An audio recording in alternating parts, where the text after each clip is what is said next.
Hello and welcome to The Influential. My name is Anastasia Kiragu and I'll be your host for today. And joining the conversation is a young multimedia journalist. She's an award-winning journalist too. And I mean, she's fabulous in what she does. So basically, hi. Hi. Kindly introduce yourself, tell us who you are. First of all, thank you for that magnificent introduction.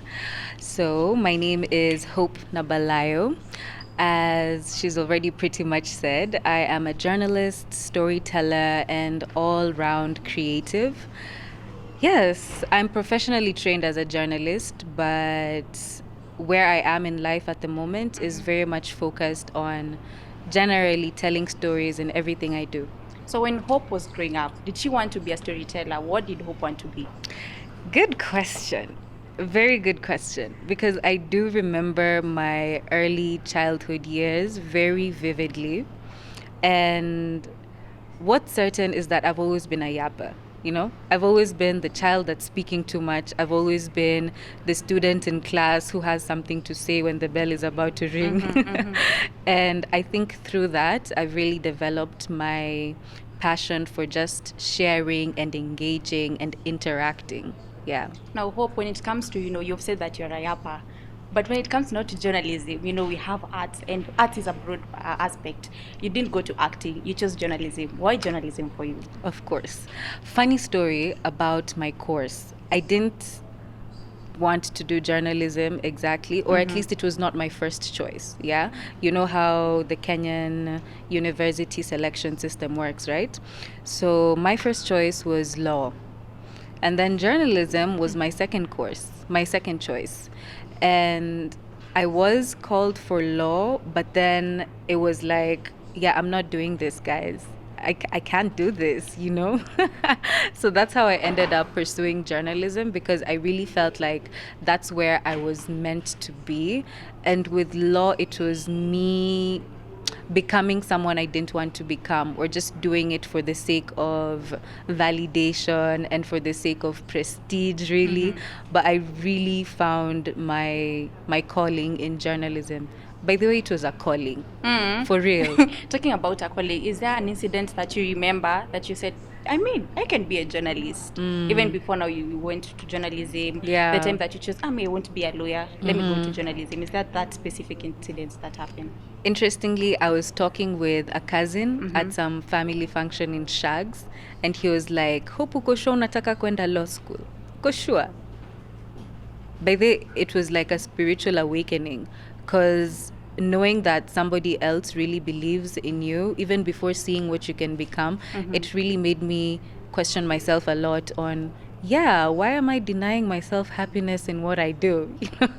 Like, let me do this. So I think that was really my call. And also, once I joined school, first year is not really, it doesn't have much going on. But before joining school, interestingly, I had a podcast.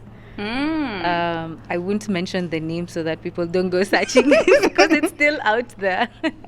But I had a podcast, and the studio here at the university, UNCTV, was just coming up. And one of my lecturers was like, is there anyone here doing something media related? Does anyone here have a YouTube channel or a podcast?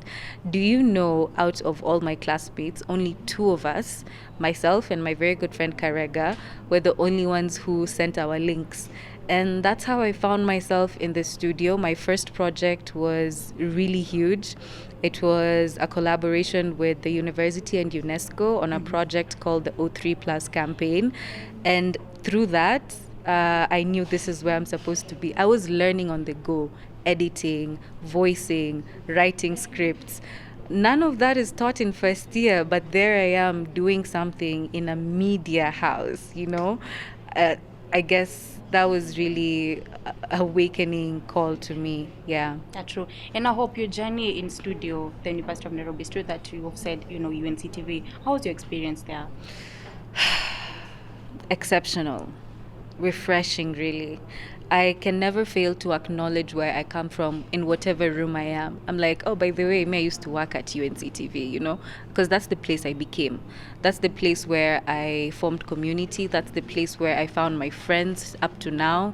That's the place where I discovered my skills. I built on my talents. And that's the place where people saw me for what I can do and put me in situations where I can perform to my very best, right? And I'm very lucky to have been among the pioneer team. So in that process, we were all figuring out things, you know, and it's so beautiful going through that journey, walking out of the studio, leaving other students there. It's just so heartwarming seeing other students picking up that momentum and just creating and telling more important stories. Oh, you know, people when they hear of journalism, they think it's just sitting in front of the camera, you just talking, reading the teleprompter, and just being cool in front of the camera. But you know, as a young person who went to studio at a young age, what were those, you know, some of the things that you learned there that you think that people should know? It's not just sitting in front of the camera and just talking. Very important point. There's a lot of unlearning and learning that needs to be done in terms of the perspective of journalism, because to be honest, that's what is being put out there, that if you're a journalist, oh, you know, like I can speak in front of a TV station and like deliver news and all of that. But there's so much that goes on to journalism. Even just your creative input, your thinking itself. Like me thinking of a story, me thinking of questions, me thinking of camera angles, me thinking of an editing style, me just thinking of how I'm going to ask a specific question to get the desired answer I want. So journalism is very wide, and there's so many opportunities in it, in itself. And as someone considering to take this as a career option, it's really important that you get into it with an open mind. Can you imagine? I was sure I was gonna be a presenter for sure. Like that was me. Even while at the studio, I was doing and performing most of those roles as a presenter, because as you know, the University of Nairobi, at least at my time, I'm not very sure of the course structure at the moment, but when I joined there were different courses. So mine was very much focused on the journalistic part that we're talking about right now, and there was another one that was more technical. So I was exposed to being in front of the camera and writing from the get-go. But getting to the studio, I realized there's so much, and at first it seems scary, because by the time I go behind the camera, by the time I be like, oh, let me test out this sound, by the time I'm like, whether I can write a script, you know, it's very scary, just letting your guard down and allowing yourself to experience and learn different skills and eventually practice them, because through that today I know exactly what I enjoy doing. And one thing my mentor, the studio manager, always says is that usikatai kitu until you've tried it out. Like, do that voiceover and know, by the way, this is not for me, you know, or hold that camera, take the bad shot. You won't know it's a bad shot until you take the bad shot. And at the end of the day, you can't be everything, right? But you can know what you can do really good. But pia ukipewa hiyo camera, si ati utashindwa kutumia, right? True. And just really perfect on what you're good at and run with it. Yeah. Oh, umesema kitu mzuri sana, that you never know you can do it until you do it. Of course. Did you know that uta win an award at a young age? Oh, that's so direct. Oh, at a young age, I was 23 years old. Oh, look at you. Actually, I had won an award before that. That was last year.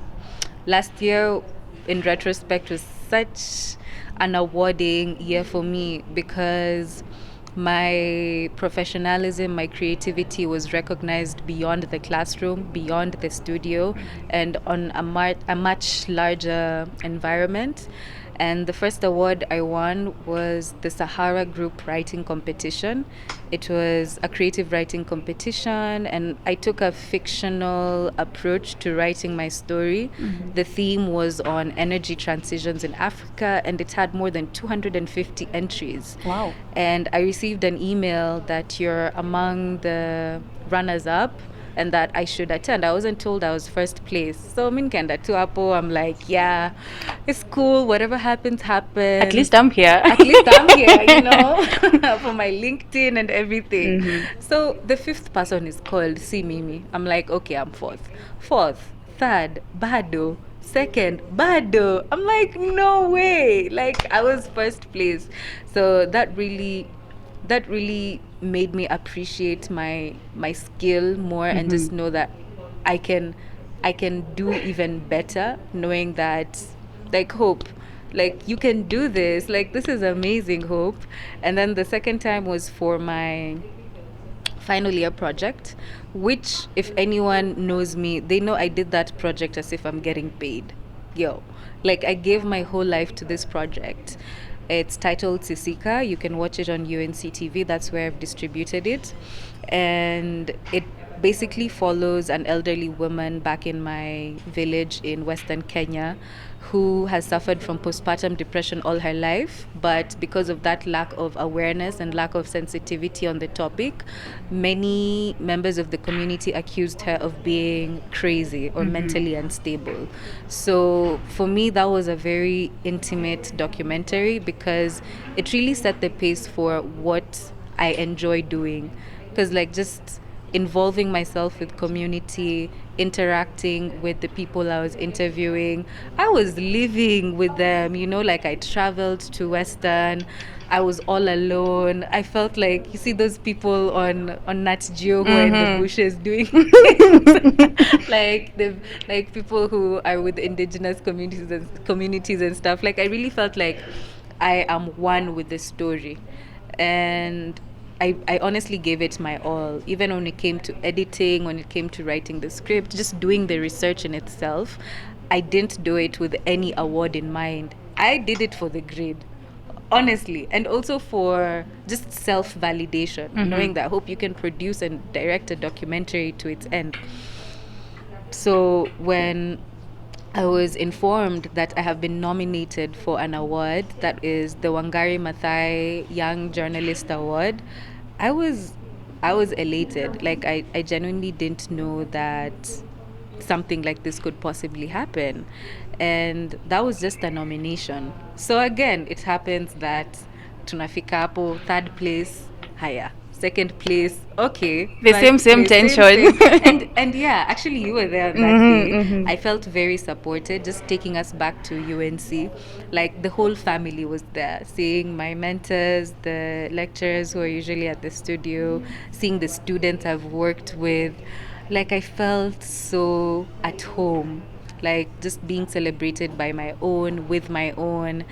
It just felt so not only validating but also encouraging, to the sense that, Hope, anything is possible. You can be a part of telling African stories. You can be a part of storytellers who share authentic, impactful, timeless, beautiful stories. It's just such a fulfilling feeling, you know? And now, Hope, you know, for students, they let's say, like, they do the stuff or the assignments, like, let me just do it like the way you said, for the grades.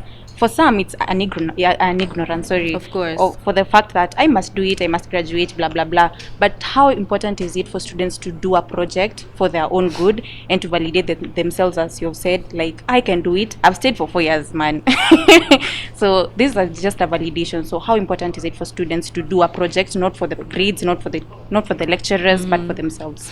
That's a very good question and very important, especially considering the place we are at as a country, as an economy, as the world, basically, where many people are looking into different options of formal employment, and also just generally finding employment as a young graduate is not the easiest thing ever. And I can speak to that as a young graduate, currently doing my best to get opportunities out here, right? And I also see my fellow young graduates going through the same thing. Like, I graduated with a first class, but you'd think it's easy for me to get a job. Story for another day. Schedule another interview. You'd think it's easy, but no. Like, at the end of the day, your papers are very important, but so are what you can bring to the table practically. And that's why I have really come to believe that it's important that you start working from the moment you join campus. I joined the studio in second year. That's not a very long time before I joined campus. I joined the studio in second year. My whole campus learning was online.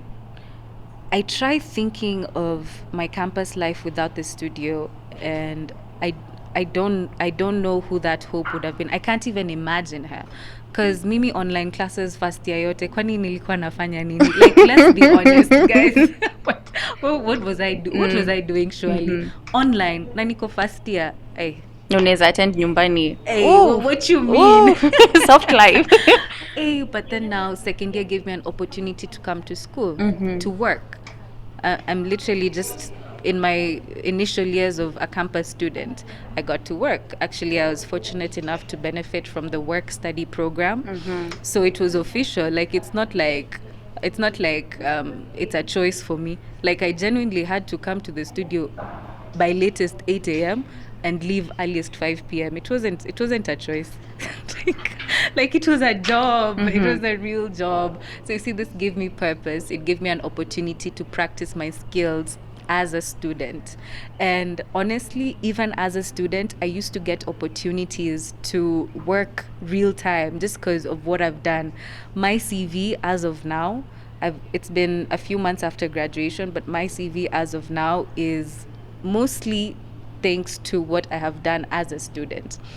And that's the important thing, building your experience. Because the people who are giving you jobs, they're looking at the experience, they're looking at the skill. And it doesn't matter when you did what you did, right? What matters is what you put out, right?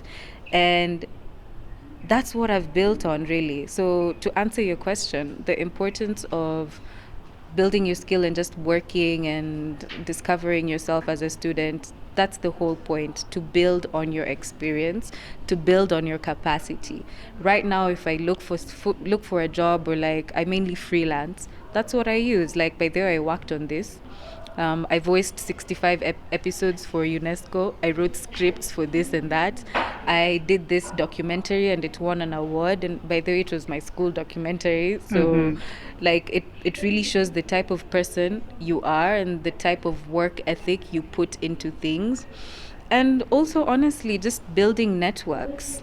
Because I don't know what you're talking about, but apparently umenipata Google. so like, You didn't know you were in Google. Tenda kujisearch. Or like, just building your networks and putting yourself in rooms where a young person is not expected to be in. I can imagine, as people in the studio, you're always in rooms, you're even like, how am I here? You know, how am I interacting with these people?